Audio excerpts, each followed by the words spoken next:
नमस्कार, मैं धीरेंद्र और आप देख रहे हैं मिरर मीडिया।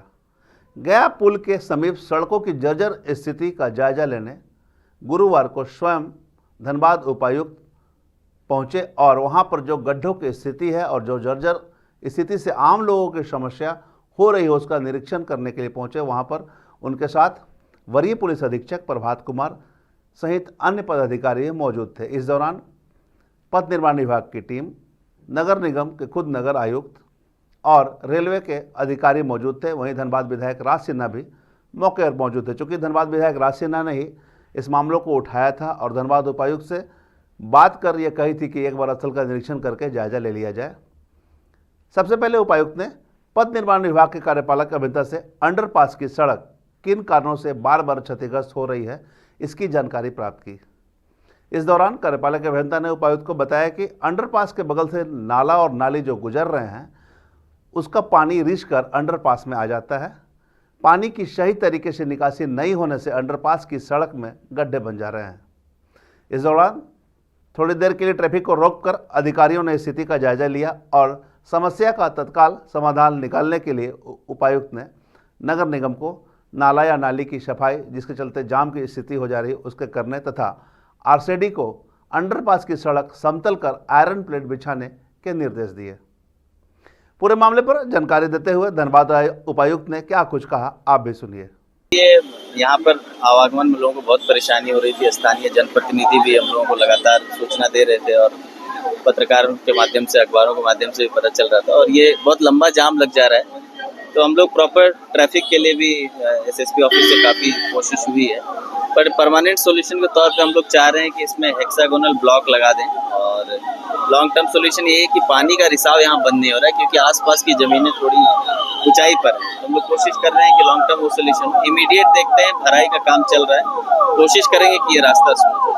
सर, अस्थायी समाधान को लेकर कुछ पहल का प्लान किया गया है? देखिए, दो समाधान है। एक तो अलग से एक रूट भी बन रहा है, उसका टाइमलाइन 1 से 2 साल है। वो राज्य सरकार की योजना है और बहुत महत्वाकांक्षी योजना है, बहुत सोच समझ के किया जा रहा है। तो आधी ट्रैफिक तो उधर चली जाएगी, पर वो 1 साल 1.5 साल लगेगा। उसमें इमीडिएट तौर पे हम लोग प्रयासरत हैं कि जो इमीडिएट व्यवस्था है उसमें पहले तो आजकल के लिए कुछ छोटी व्यवस्थाएं करें और इस रास्ते को हमेशा से अच्छा करने के लिए पेवर ब्लॉक जो लगेगा, जो हाई स्ट्रेंथ का होगा ताकि गाड़ियां चल सके उसमें, ताकि पानी का रिसाव होने पर भी रोड खराब नहीं।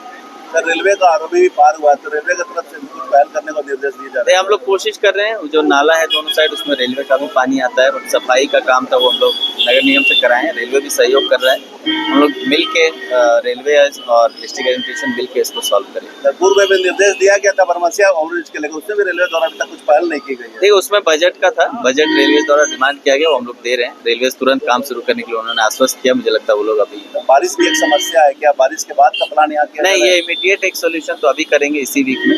लॉन्ग टर्म सोल्यूशन जो है बारिश के बाद टेंडर वेंडर करके होगा। उपायुक्त ने हाई स्ट्रेंथ के हेक्सागोनल ब्लॉक जो पानी में खराब नहीं होता है उसकी प्रयोगशाला में टेस्टिंग कर पूरी तैयारी के बाद लगाने के निर्देश दिए हैं। साथ ही श्रमिक चौक के क्षेत्रफल को कम करने, आसपास से अतिक्रमण हटाने, ऑटो के लिए पार्किंग निर्धारित करने, सुचारू पानी की निकासी के लिए नाली निर्माण कराने के भी निर्देश दिए हैं।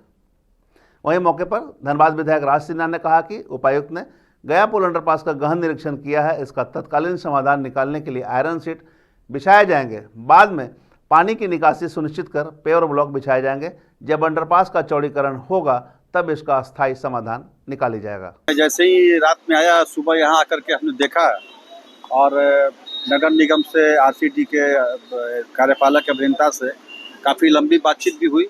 फिर मैंने उपायुक्त महोदय से बात किया और उनको कहा कि आप एक बार आइए, रेलवे के भी जो प्रतिनिधि उनको ही बुलाइए, स्पॉट पर चल के वहाँ देख करके क्या हो सकता है।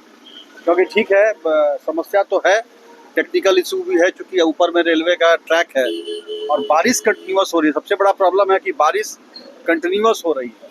हालांकि नगर ये कार्यपालक अभियंता ने बताया न आरसीडी के कि हमने वहाँ आदमी लगाया हुआ है और वो रोज़ गड्ढा भरता है, लेकिन बारिश में गड्ढा भरने से कोई फ़ायदा है नहीं, सब बह जाता है और गाड़ी से भी निकल जाता है।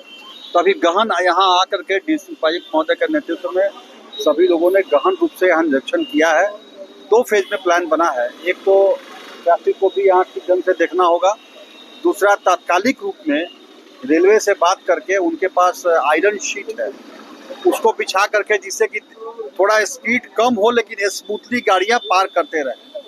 और उसके बाद इसको पूरा स्क्रैच करके और वो जो एक स्टोन का पेबर्स ब्लॉक टाइप का बना करके, और बीच में, क्योंकि पानी भी रिस रहा है, तो जो भी पानी आए वो बीच में एक पतला सा नाली टाइप का बने, उससे वो पानी निकलता रहे और दोनों तरफ वो पेबर्स ब्लॉक जो मेटल वाला जो है, स्टोन वाला, वो लगे, जिससे कि ये वो, लेकिन वो तत्काल तो हो नहीं पाएगा, उसका एस्टिमेट वगैरह, और यह भी कहा गया कि आईटी वगैरह से भी अगर उसके विषय में विचार करना हो तो कर लिया जाए। तब तक ये दूसरा अंडरपास का काम शुरू होगा, और जब वो रोड चालू होगा तो फिर इसका एक बड़ा काम इस पे करके, एक तो ट्रैफिक भी बढ़ जाएगा, और ये इस पे भी इसका पूरा स्क्रैच करके फिर से ढलाई करके ऊपर से मास्टिक वो जो पिचिंग होता है उसको करने के बाद ही ये परमानेंट सॉल्यूशन होगा। लेकिन मुझे लगता है कि अब ये आज जो शुरुआत हुआ है तो तात्कालिक तो कुछ राहत देने का प्रयास किया जाएगा, लेकिन इसका परमानेंट सॉल्यूशन क्या भी रास्ते निकले, इसकी भी चिंता की जा रही है। सर, जैसा आप बता रहे थे कि अंडरपास को लेकर, तभी तो वो रुका हुआ है, वो तो अभी होने में समय भी नहीं, लगेगा। अंडरपास में समय नहीं लगेगा, इसलिए कि अभी आरसीटी बता रहे, वैसे मैं भी डीआरएम साहब से बात करूंगा कि शायद रेलवे ने आश्वासन दिया है कि चूंकि पहले से पास था, एक फॉर्मेलिटी है वहां से पास कराना, तो आगे पास होता रहेगा। आप यहाँ काम तब तक अपना नापी जोखी क्या क्या कुछ करना है, उस पर काम आप शुरू कर सकते हैं, ऐसा उन्होंने कहा।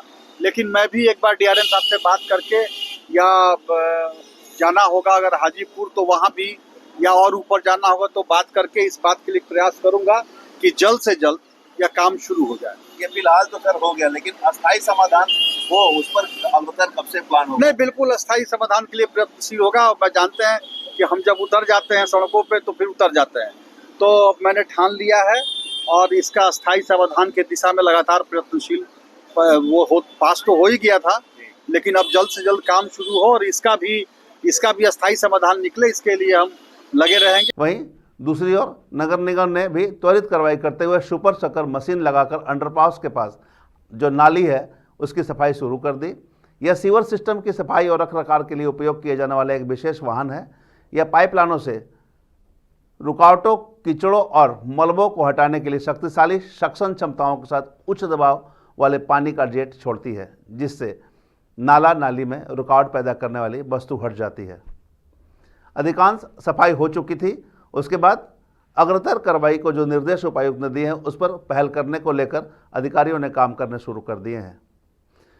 कुल मिलाकर जिस तरह से आज जिला प्रशासन ने त्वरित मामले को संज्ञान में लेते हुए अधिकारियों को निर्देश दिए हैं, ऐसे में यह उम्मीद जताई जा सकती है कि बहुत जल्द गया पुल के पास जो लगातार गड्ढे हो जा रहे हैं, बारिश के पानी का जल जमाव हो जा रहा है, लोगों को आवागमन में समस्या हो रही है, उससे निजात मिलेगी। हालांकि फिलहाल जो समाधान निकाले गए हैं वो कुछ दिनों के लिए हैं। जब नया गया पुल अंडरपास का चौड़ीकरण होगा, नया गया पुल अंडरपास बन जाएगा, तब इसका अस्थायी समाधान भी निकाल लिया जाएगा, जैसा कि उपायुक्त ने बताया। तो अब यह उम्मीद जताई जा सकती है कि आने वाले समय में लगातार हो रहे गड्ढों से और जाम की समस्या से धनबाद वासियों को निजात मिलेगा। देखना होगा कितनी जल्दी सारी प्रक्रिया धरातल पर उतरती है और आम लोगों को राहत मिलती है। हम तमाम इससे जुड़ी खबरों से आपको अपडेट करवाते रहेंगे। बने रहें मिरर मीडिया के साथ।